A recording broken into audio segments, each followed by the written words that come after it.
Welcome to the Dirt Court Jesters podcast, your home for dirt track racing across the country and right here in the Ohio Valley.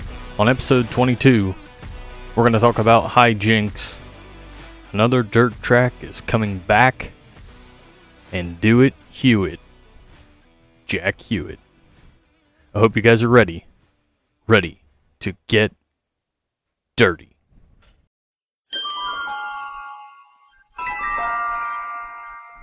This week in dirt racing, we're going back to July 3rd, 1982, when the All-Star Circuit of Champions visited Lawrenceburg Speedway in Indiana, and the King, Steve Kinser, come away with the victory. Let me talk to you! This week's Talking Points got a lot to talk about here. High Banks Nationals rescheduled for Labor Day weekend. Unfortunately, High Limit's going to be at Skagit that weekend. The Outlaws were going to be in North Dakota the weekend before, and I think they were actually supposed to be at Hewitt this weekend, so it makes sense for them to reschedule. Just would have been nice to have all the heavy hitters there for $250,000 to win. I guess we'll just have to enjoy the Kings Royal a little bit more. You know, I'm kidding there. Some folks weren't happy with the decision that World Racing Group made, but I think it makes sense based on what we just said. On that note, though, World Racing Group and the Outlaws can be their own worst enemy at times. We know they're fairly set in their ways. They don't really like to mention anything outside of their bubble. It's worked for them. I mean, their premier sprint car series in the country, in the world for that matter. But with the way times are now and social media, it just rubs people the wrong way that they don't acknowledge the elephant in the room, which is High Limit. And I'm not saying they're supposed to go out there and shout at the top of their lungs. They're certainly not going to promote a competitor. That doesn't make any sense, but just completely trying to act like they don't exist to me is kind of silly. And I think that's how other folks feel, which is why some people were upset with this decision. Again, I'm of the opinion it makes sense. You were in that area anyways. You were supposed to be at Hewitt that weekend. It makes sense. So hopefully next year we're able to get everybody there for the High Banks Nationals. Rico's raffling off a spot for the top of his wing. $100 gets you an entry, and you'll be on top of the wing for the Nationals. Also going to be some apparel and other things that Rico's got going out there. If that interests you, check out Rico's site. $100 gets you an entry. You never know, you might win. And on that note, Parker Price Miller's doing something similar. He's raffling off a spot on the side of his front wing. $50 gets you an entry, and you're going to be on the side of that front wing from the Kings Royal through the Knoxville Nationals. So pretty cool things they're doing there. We know Rico did it last year. Parker Price Miller jumping on board. $50 gets you an entry for PPM, $100 for Rico. One's a little bit smaller than the other, but hey, very cool ideas. Good luck to those guys. High Limit at Lucas Oil on June 28th. I think some of you were here trying to find out what I'm going to say about this, and you probably got a pretty good idea where I'm going to go. Brian Brown takes out Parker Price Miller on a slider that wasn't clear, runs up the track in 4 and just shoves essentially Parker Price Miller into the wall. Makes me think back to Brown taking out Justin Henderson at Knoxville on the front stretch on the start. I'm not sure what the deal is, but man, if he keeps driving like that, at some point he's going to pick the wrong guy, and that guy's going to have a meeting with him afterwards. Brian Brown would win Knoxville on June 29th, and he apologized for some of his previous actions. I could appreciate that he's owning up to it and apologizing for those. Man, some of those are just, you got to reel this in, because I know he says they're mistakes, and hey, I'm not a driver. I have no clue, but some of the wrecks he's caused have been unnecessarily dangerous. We're going to wrap up this week's Talking Points segment with a few different things all around safety. Safety still being discussed, and we're glad that it's still being discussed. It's something that needs to be addressed. Maybe not by the people that can change it, but certainly people who want to fix it, and that's a good thing. Flea Ruzick on social media shared multiple posts on X where he was thinking of the safety of a sprint car cage and did some scale cage demonstrations to show showing what could occur on the various designs. I'm not smart enough to understand all of this, but it led to some interesting conversation among folks that are smart enough to know how to try to solve this problem. And it led right back into the fuel cell safety talk. So glad we're talking about safety. We've mentioned it before. Something that we need to keep talking about so we can continue to strive towards being as safe as possible. At Jacksonville Speedway in Illinois on Friday, June 28th, a car lost control and struck 2 track workers in the infield. The show was canceled. And the following day, we would discover that Ralph Willite of Jacksonville passed away as a result of this accident. Thoughts and prayers with Ralph's family and friends, as well as Jacksonville Speedway. Wishing a speedy recovery to the other track worker who was also injured in that accident. On a positive note, Angelique Bell was released from the hospital to her home on June 26th. Great to hear that she is getting better. Can't wait to see her back at the track. And finally, thoughts and prayers with the Hall of Famer John Force for a speedy recovery after that horrible accident on June 23rd. As we're recording this on June 30th this morning, there was a release that came out saying John Force has started to respond. He recalled his name and family members, which is a great thing because it seemed like there were days where it just didn't look good. It sounded a lot worse than I think most of us had thought, but obviously it was a horrible accident and we knew it wasn't going to be an easy recovery, but sounds like he's now heading in the right direction. So continued thoughts and prayers with them as well. Want to give a shout out to Victory Fuel, from Throttle Punch to Lucky Lemon. Both flavors are dynamite. 12 packs and 4 packs and even some cool merchandise as well. Go to drinkvictory.com and use the code Gestures10 at checkout to save. Drinkvictory.com and use the code Gestures10 at checkout to save.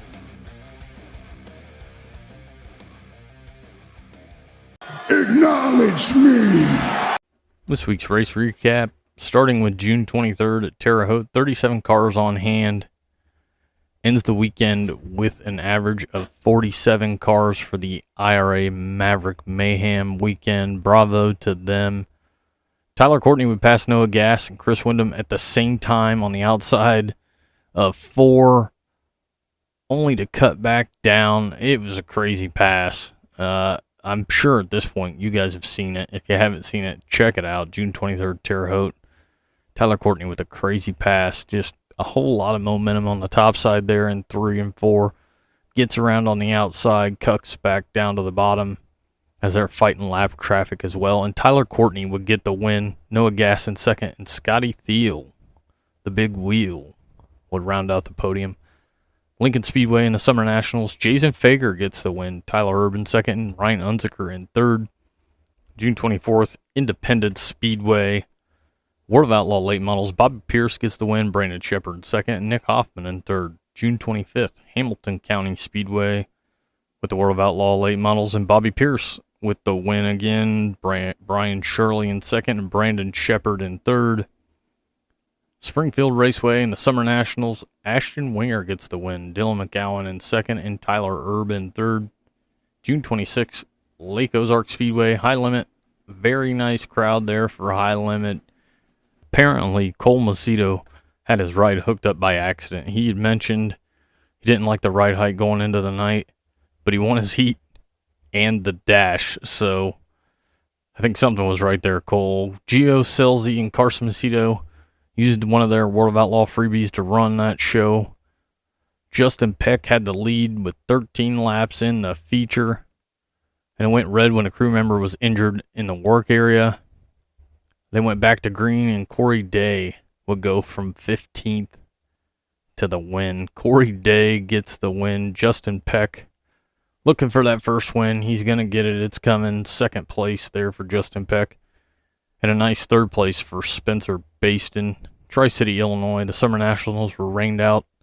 June 27th, Circle City had the 410 non-wing, and Ricky Lewis would get the win. Ty Mahako in second, and Thomas Mesrel, T-Mez, in third. Modifieds also there. Colt Parker gets the win. Jack Dossie the third and second, and Will Bennett would round out the podium. Also, 600cc Outlaw non-wing micros, Cole Kirkman with the win, Daniel Robinson in second, and Caleb Sheetsy rounds out the podium. Indianapolis Raceway Park, turning the clock back, Thursday Night Thunder, and Cody Swanson dominates. What a surprise. Cody Swanson on pavement domination. Macon Speedway in the Summer Nationals, and guess who? Jason Fager gets the win again. Tyler Clem in second, and Ashton Winger in third. I don't think Tyler Erb and Tyler Clem are going to be exchanging Christmas cards after this one. Kind of a back and forth between them.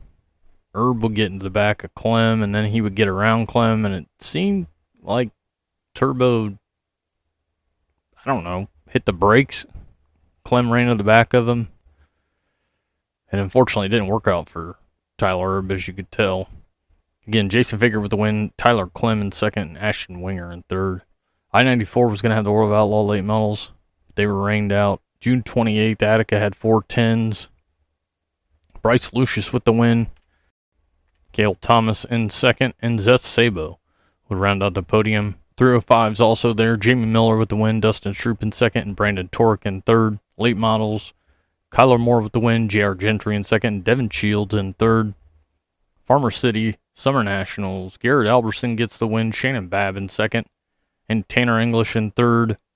Cedar Lake had the World of Outlaw Sprint Car Showdown night number 1, but that was rained out. Hattiesburg was going to have USCS, but that was also rained out. Hilltop had Boss in that guy. Ricky Lewis gets the win. John Mullick in second, and Jesse Vermillion would round out the podium. I-96 was supposed to have GLSS, but they were rained out. Lima Land had a Midwest Thunder Midgets, and Jacob Boxwell gets the win. Zach Weigel in second, and Cale Coons in third. Modifieds, Dylan Woodling will get the win. Drew Charleston in second, and Todd Sherman in third. Lucas Oil Speedway Diamond Classic night number 1 for High Limit. Corey Day was leading 10 laps in before some kind of a mechanical issue took him out. And Tyler Courtney from 9th to the win. Brad Sweet in second, and James McFadden in third. Also had the dice roll, as Courtney was a lucky recipient. Courtney and a fan each got $4,500. Not a bad night at the track for either of those guys. Muller had the Dwayne Ragland Memorial, $2,500 to win for UMP Modifieds. William Krupp will get the win. Cole Falloway in second, and Blake Brown in third. Late models also there. Jordan Weaver gets the win. James Rice in second, and Trent Green in third. Raceway 7 had the Rush late models where Billy Henry would get the win. Corey Sines in second, and Colby Benai in third. UMP Modifieds, Nate Young gets the win. Joel Watson in second, and Wyatt Scott in third. River Cities was going to have the World of Outlaw late models, but that was postponed. Tulsa Speedway, ASCS, Sam Haferteef Jr. gets the win. Hank Davis in second, and number 95, Matt Covington in third. Macon Speedway, USAC Sprints, night number 1, Mitchell Moles gets the win. Justin Grant in second, and Brady Bacon in third. Williams Grove in the PA Speed Week opener, and Anthony Macri breaks while leading with 3 to go. It sounds like he might have got into the wall on his own, but I'm not entirely sure. I didn't see a replay. Was watching it live, and I saw him up against the wall, but I wasn't sure if that was just where he ended up because something broke, or if he actually got into the wall. Either way, I mean, he was out and he was gone and ended his night there. And Danny Dietrich would get the win. Troy Wagaman in second, and Justin Whittle in third. Pulling for Justin, ran into him actually last year, the week of the Million/Royal on a Tuesday night at 2 a.m. He was outside walking his dog, and me and my buddy had no clue. Seemed like a pretty cool dude. Chat for him just a second. Next thing we know, we saw him in a fire suit and realized, oh, that was the guy we were talking to. So, pulling for Justin Whittle. Nice third place finish there. And I have to mention the lowrider, Dale Blaney, getting the win at Lernerville. June 29th, Atomic was going to have the Valvoline American Ironman late model, but that was rained out. Fremont was going to have Fast, but that was rained out. Highland Speedway in the Summer Nationals, And we've said his name a couple times. We're going to say it again. Jason Fager with the win. Tanner English in second. Tyler Erb in third. Lawrenceburg was going to have IMCA Race Savers, but they got rained out. Pittsburgh PA Speedway was going to have Boss, but they got rained out. Lincoln Speedway, PA Speed Week, night number 2, rained out. Tyler County Late Models rained out. Cedar Lake in the World of Outlaw Sprint Showdown, night number 2. Carson Macedo would set a new track record there at Cedar Lake, but Logan Schuhart would get his first win of 2024. Logan Schuhart with the win. Sheldon Hodenshield in second. David Gravel in third. Crystal Motor Speedway had GLSS, where Casey Gingerjack would get the win. Max Stanball in second. And Dustin Daggett in third. Florence Speedway in Kentucky had late models for $5,000 to win, and Garrett Alberson would get the win. Dustin Noby in second. Spencer Hughes in third. Goods Raceway Junior Sprints, Rocco Ledford with the win, Nolan Burns in second, and Carson Kramer in third. Sportsman Dwarfs, Shane Meadows with the win, Luca Ledford in second, and Ty Miller in third. Lucas Oil Speedway, Diamond Classic, night number 2 for High Limit. Rico Abreu would set a new track record at Lucas Oil Speedway, but they didn't get a whole lot further, and that race would get rained out. Mudlick Valley was going to have OVSCA, but they got rained out. Riverside International Speedway and USCS. Howard Moore gets the win. Hayden Martin in second, and Brad Bowen in third. Tulsa Speedway was going to have ASCS, but they were rained out. Wayne County's Fast 5 was rained out. Macon Speedway USAC Sprints, night number 2. Logan Seavey with the win. Dason Pursley in second, and Robert Ballou would round out the podium. Volunteer Speedway's 50th anniversary, and the Volunteer $50,000 to win. Dale McDowell leads flag to win. Mike Marlar in second, Brandon Overton in third. Norman County Raceway had the World of Outlaw late models, where Nick Hoffman would get the win. The Ohio man, Devin Moran in second, and Brandon Shepard in third. And as we're recording this, June 30th, BAPS is going to have PA Speed Week night number 3. Red Hill Raceway is going to have the Summer Nationals. River City is going to have a World of Outlaw late models. Woo!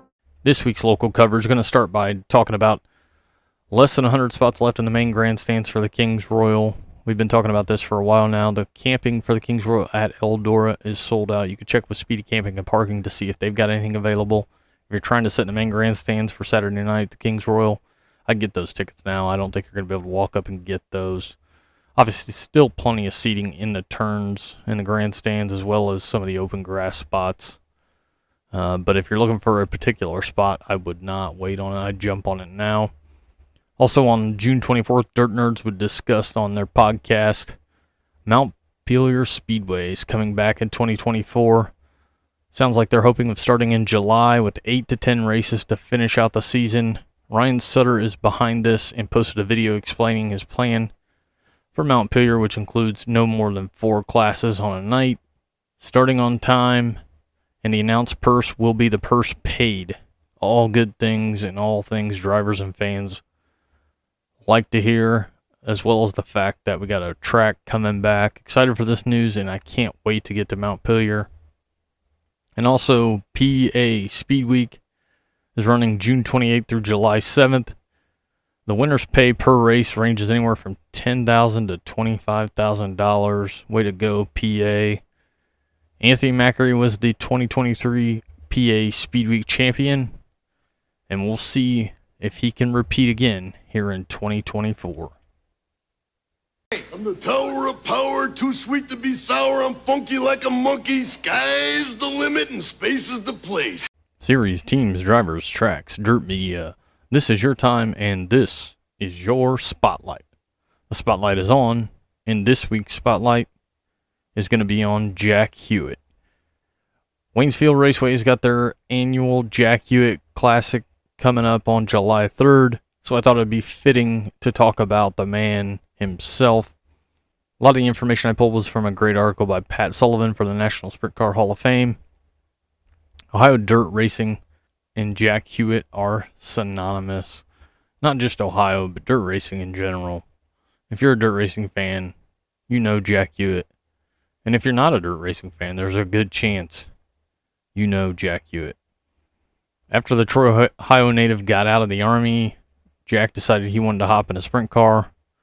And why not jump in feet first and run at Eldora? In 1975, Jack Hewitt would finish with 3 wins and a top 10 in points at Eldora. In 1978, Jack would run with the World of Outlaws and finish 5th in points. In 1985, Jack would win Ohio Speed Week as well as the championship for the All-Star Circuit of Champions. Jack would follow this up winning the USAC Silver Crown titles in 1986 and 1987. If most will recall, in 1993, a horrible crash would leave Jack on the mend, but not for long. And following this, I can remember as a kid meeting Jack Hewitt at Limeland when the All-Stars were there. He still had the eye patch on from this previous wreck, and Jack would even sign an autograph for me, which I still have to this day. Unfortunately, it was a rough night for Jack at Limeland, as I can recall the sprint car he was driving flying out of the track between 1 and 2. In 1998, Jack Hewitt would qualify for the Indy 500 and finish 12th. Later that year, Hewitt would become the first driver to win all 4 series at the Four Crown Nationals at Eldora Speedway. Since 2009, Waynesville Raceway Park has held the Jack Hewitt Classic. This year is going to be the 15th edition. Last year's winner in the 360 sprint cars was Mike Keegan, and the 410 non-wing was Ricky Lewis. I was there last year. I recall it being a good race.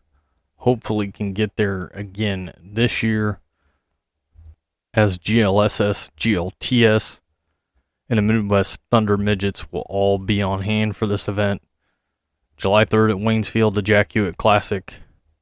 If you're in the area and able to get there, get to Waynesfield Raceway Park on July 3rd to help celebrate the living legend, Jack Hewitt. I drank a beer. I drank another beer. 3 beers. 4 beers. Oh no. Wrapping up this week's episode with racing to come, and man, is there a lot of good stuff this holiday week. Wish I could make it to a bunch of shows. Good stuff in the area. July 1st, Lincoln's got PA Speed Week night number 4. Proctor Speedway's going to have XR Super Series. July 2nd, Old number 1 Speedway with the Summer Nationals. Grandview's got PA Speed Week night number 5. Gondik Speedway, XR Super Series. July 3rd, Waynesfield, and the Jack Hewitt Classic, GLSS, GLTS, and Midwest Thunder Midgets on hand. Benton Speedway and the Summer Nationals. Brush Creek's going to have a 100-lap Enduro race. Ogilvie Raceway with XR Super Series. Kokomo and the Vince Osman Spectacular. Magnolia Motor Speedway, USCS. Merritt Speedway and the Valvoline American Late Model Series for night number 1. Mudlick Valley with late models, $5,000 to win. Red Hill USAC Sprint Cars. Port Royal and PA Speed Week night number 6. The 4th of July, Hagerstown, PA Speed Week night number 7. Tyler County Rush Late Models, Clay Hill Motorsports Park with USCS. Deer Creek's going to have World of Outlaw Late Models for night number 1. Merritt's got Valvoline American Late Models night number 2. Riverside International with the Summer Nationals. Terre Haute's going to have USAC Silver Crown. July 5th, Attica's got AFCS 410s and 305s as well as late models. Lake Ozark Speedway has the Power Eye Takeover, as I'm calling it, night number 1. Power Eye Sprints, Midgets, and late models. Williams Grove is PA Speed Week night number 8. Paducah International with the Summer Nationals. Deer Creek with the World of Outlaw late models for night number 2. Hilltop's running. Limeland and the Tim Allison Tribute with GLSS. Lincoln Park and the Bill Gardner Sprintacular night number 1 for USAC Sprints. Muller has OVSCA. Ohio Valley Speedway with Rush late models. Portsmouth and Lucas Oil late models. Raceway 7's running. Wayne County is going to have Fast and Boss. July 6th, Atomic, $20 carload to get in. IMCA 305s, late models and modifieds. Brownstown, Valvoline American late models. Clarksville with the Summer Nationals. Deer Creek, $50,000 to win for the World of Outlaw late models, night number 3. Lincoln Park and the Bill Gardner Sprintacular, night number 2 for USAC Sprints. Goods Raceway's running. Fremont's going to have AFCS 410s and 305s as well as dirt trucks. Lake Ozark Speedway, the Power Eye Takeover, night number 2. Lawrenceburg and the Merrill Downey Memorial $5,444 to win and $444 to start for the modifieds. Steel block late models will also be present. Muskegum County Lucas Oil late models on hand. Sonoya with Hunt up front. Port Royal PA Speed Week night number 9. Tri-City Motor Speedway with GLSS and GLTS. Wayne County is going to have fast again, as well as late models back-to-back nights for Wayne County. July 7th, Brush Creek, $10,000 to win for late models, honoring Jackie Boggs. Fairmont Speedway in the XR Super Series. Sealands Grove, PA Speed Week, night number 10, the finale. And Hobstadt with the Summer Nationals and the Valvoline American late models. Hope everybody has a safe and happy 4th of July. We'll just have to keep moving to the front, one lap at a time. Goodbye, mwah, and good night, bang. Thanks for listening to the Dirt Court Jesters podcast. Give us a like, give us a follow, give us a shout out. Let your friends know on X and YouTube as well at Dirt Court Jester. And we hope to see you guys at the track.